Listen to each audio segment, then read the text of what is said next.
নেটের পরীক্ষা হয়েছে। আমরা দেখলাম সেই নেটের পরীক্ষায় আগের দিন প্রশ্ন ফাঁস হয়ে গেল এবং পরের দিন পরীক্ষা হওয়ার সঙ্গে সঙ্গে পরীক্ষা বাতিল। তার ওই প্রতিবাদে এবার ক্লাস শুরু হয়ে গেছে। এখনো পর্যন্ত ছাত্রছাত্রীদের হাতে যে বই, যার মধ্যে দিয়ে ছাত্রছাত্রীরা পড়াশোনা করবে, সেই বই এসে এখনো তার ওই দাবিতে এবং অতীতের অভিজ্ঞতা অনুযায়ী আমরা দেখেছি আমাদের যে কলেজগুলোর ভর্তি প্রক্রিয়া, গ্র্যাজুয়েশনের যে ভর্তি প্রক্রিয়ায় যে লাগাম ছিল তোলাবাজি, সেই তোলাবাজি যাতে এবছর না হয়, তার ওই দাবিতে আমরা এই মিছিল এবং সংক্ষিপ্ত পথসভা এবং স্লোগান করলাম। বর্ধমান জেলা, পূর্ব বর্ধমান জেলার এসএফআই এর ডাকে আজকে এখানে এই প্রোগ্রাম। মূলত খালি বর্ধমান বলে নয়, রাজ্যের বিভিন্ন জায়গায় আমরা এসএফআই এর পক্ষ থেকে এই বিক্ষোভ সংগঠিত করছি। আপনারা জানেন যে গত 18 তারিখ, এই দুদিন আগে আমরা নিজেরাও নেট পরীক্ষা দিয়েছি। পরীক্ষা দিয়ে এসে আমরা পরীক্ষার আনসার মেলাচ্ছি, অনেক ক্ষেত্রে দেখছি ঠিক হচ্ছে, মনে হচ্ছে হয়তো হয়ে যাবে। তারপরে এসে দেখছি হট করে সন্ধ্যাবেলা 19 তারিখ বলছে নাকি নেটটা ক্যান্সেল হয়ে গেল। কি ছেলে খেলা হচ্ছে নাকি? আসলে এনটিএ নামক যে সংস্থা, যে সংস্থাকে নরেন্দ্র মোদী বিজেপি সরকার যাকে নিয়ে এসছে, এই সংস্থার নামে একাধিক অভিযোগ আছে। 2021 সালে জওহরলাল নেহরু বিশ্ববিদ্যালয়ের পিএইচডি এন্ট্রান্সের পরীক্ষা একই ঘটনা ঘটেছিল এবং নেটের মতো পরীক্ষা যেখানে 11 লক্ষ ছেলে পরীক্ষা দিচ্ছে, 9 লক্ষ অ্যাপিয়ার করেছে। কত কোটি টাকা ভাবতে পারেন? 2 লক্ষ ছেলে পরীক্ষা দেয়নি। ওখানে যদি গড়ে আপনি 600 টাকা ফর্মের দাম ধরেন, তাহলে দাঁড়ায় হচ্ছে 12 কোটি টাকা। 12 কোটি টাকা ফোকটে পেয়েছে যে সংস্থা এবং সার্বিকভাবে কোটি কোটি টাকা তুলেছে। প্রথমে বললো কম্পিউটার বেসড এক্সাম হবে, তারপরে গিয়ে দেখছি পেন এন্ড পেপারে পরীক্ষা হচ্ছে, মানে ওএমআর শিটে নাম লিখতে হচ্ছে। আমি জানি না, আমি এত জায়গায় পরীক্ষা দিয়েছি, আপনারাও দিয়েছেন, কোনদিন শুনেছেন যে ওএমআর শিটে আপনার নাম লিখতে হয়? আসলে তো আইডেন্টিফাই করা, এখান থেকে আইডেন্টিফাই করা হবে কে হিন্দু, কে মুসলিম, কার কি ধর্ম, কার কি জাত, কে বাঙালি, কে অবাঙালি।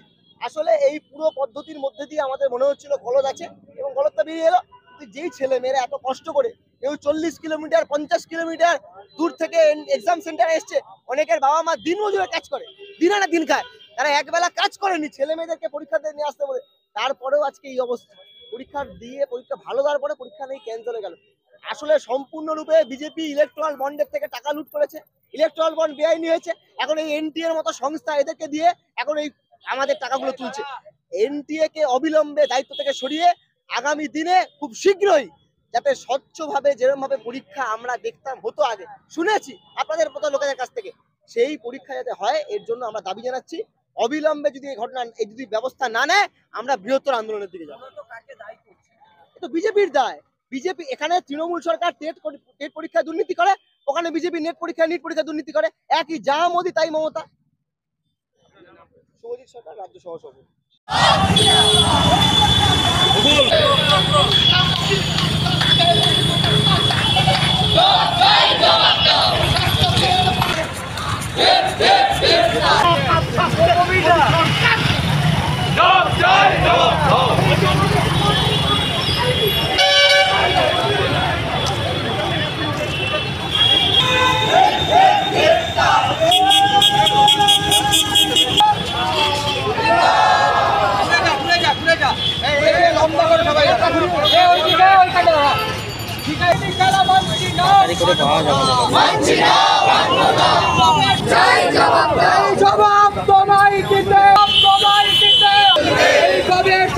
পরীক্ষা নেট বাতিল হলো কেন দিদি?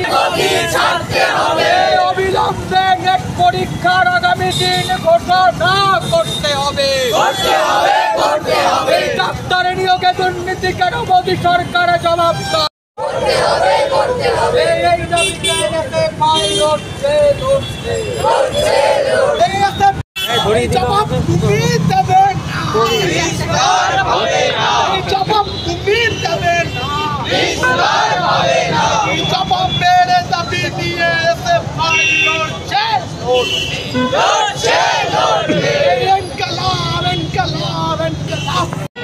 আমরা দেখেছি কদিন আগে যে নিটের পরীক্ষা হয়েছে এবং তারপর যে ফলাফল, সেই ফলাফলে লাগাম ছেড়া দুর্নীতি স্বজন পোষণ।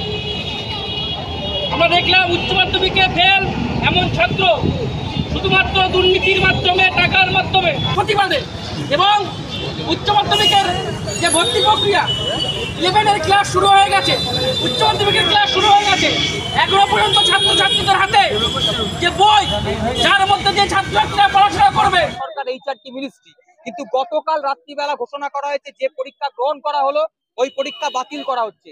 এখনো পর্যন্ত সিবিআই তদন্তের কথা বললেও এই পরীক্ষা বাতিল করা হলো কেন তা প্রকাশ্যে স্বচ্ছভাবে আসছে না।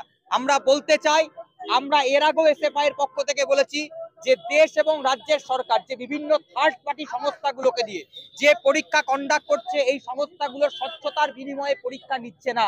আমরা এসএফআই এর পক্ষ থেকে আগেও ডিমান্ড করেছিলাম, আজকেও ডিমান্ড করছি যে স্বশাসিত সংস্থা দিয়ে আমাদের দেশ এবং রাজ্যের সরকারকে এই পরীক্ষাগুলোকে কন্ডাক্ট করতে হবে এবং পরীক্ষার মধ্যে যেন কোনো রকম দুর্নীতি না থাকে, অস্বচ্ছতা না থাকে, তা পরিষ্কার করতে হবে। আমরা বলতে চাই, এই যে নেট পরীক্ষা বন্ধ করলো, এর পেছনেও ঘোটালা আছে।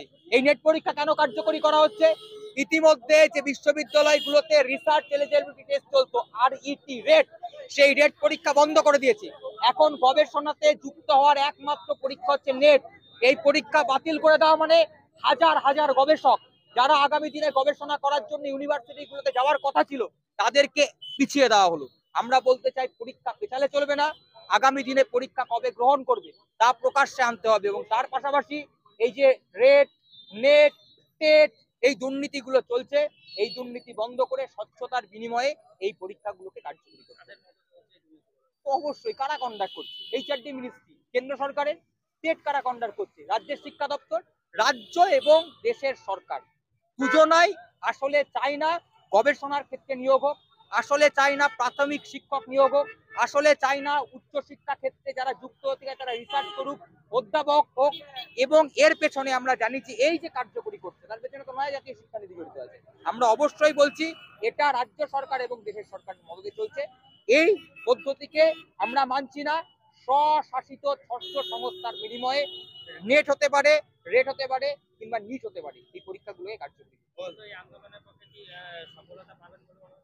আন্দোলনের পক্ষে তো অবশ্যই সফলতা। আন্দোলন করেছিলাম বলেই তো আপনারা দেখতে পেরেছেন, কোভিড লকডাউন পিরিয়ডে এসএফআই আন্দোলনের ফলে দীর্ঘ 2 বছর পর স্কুল কলেজ খুলেছিল। আমরা বলতে চাই, এই আন্দোলনে আজকে হয়তো আমরা ফলাফল পাবো না, কিন্তু ধারাবাহিক আমাদের বামপন্থী ছাত্র সংগঠনের আন্দোলন। আমরা কোনোদিন টি20 ম্যাচ বা কোনোদিন ওয়ানডেতে বিশ্বাস করি না। আমরা জানি এই শাসকের বিরুদ্ধে আন্দোলন করতে এবং ধারাবাহিক আন্দোলন করতে হবে। ধারাবাহিক আন্দোলন এসএফআই এর পক্ষ থেকে আমরা করি।